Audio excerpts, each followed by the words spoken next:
প্রচণ্ড ভালোবাসার পরও আপনি যাকে পেলেন না, তার জন্য মন খারাপ করা কিংবা আফসোস করা নিছক বোকামি।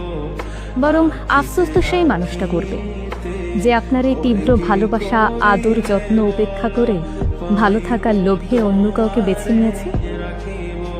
ভালোবাসার মানুষকে মুক্ত করে দিতে হবে, যাতে করে সে অন্তত বুঝতে পারে পৃথিবীতে আর কেউ তাকে ঠিক আপনার মতো করে ভালোবাসে কিনা, বোঝে কিনা।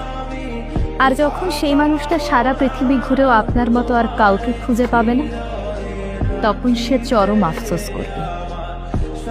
আপনাকে কষ্ট দিয়ে অন্য কারোর সাথে সেও কিন্তু সুখী হতে পারবে না। হয়তো আপনার সামনে ভালো থাকার অভিনয় করবে, কিন্তু মনে মনে সে আফসোস করবে।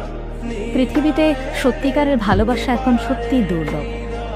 আর যে কারো ভালোবাসাকে অবজ্ঞা করলো, সে নিজেও কোনোদিন ভালোবাসা পাবে না। কারণ ভালোবাসার মধ্যেই যে প্রকৃত সুখ নিহিত, তা অনেকেই জানে না।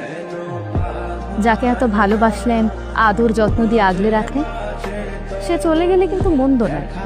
কারণ যে নিজের ভালো না বুঝে আপনাকে তীব্র আঘাত দিয়ে নিজে একটু সুখে থাকার লোভে অন্য কাউকে বেছে নিয়েছে, তার সঙ্গে ভালো থাকার আশা করা যায় না, ভালো থাকা যায়ও না। একটা কথা মনে রাখবেন, যাকে তীব্রভাবে ভালোবাসা যায়, তার চেয়েও যে তীব্রভাবে ভালোবাসে তাকে হারানোটা অধিক যন্ত্রণার, বেদনা।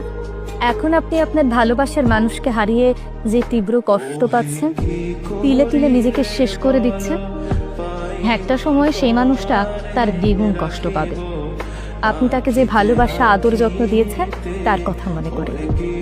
ভালোবাসার সময় কারো কাছে নিজের দেনা পাওনা রাখে না, সময় বুঝে সুদে আসলে শোধ করে দেয়।